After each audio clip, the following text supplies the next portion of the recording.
برادر با برادر کینه دارد، به جان هم بلا استغفرالله. نه حرمت بر پدر یا مادر خویش، نه شرمی نه حیا استغفرالله. درون ما شده چون سنگ و آهن و ظاهر چون طلا استغفرالله. ببین بازار رحمانی چه غوغاست، به هر خانه عزا استغفرالله.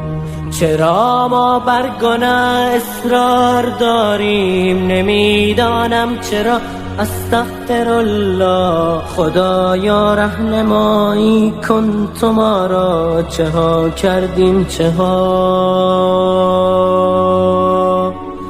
استغفرالله. با صدای حبیب بامری.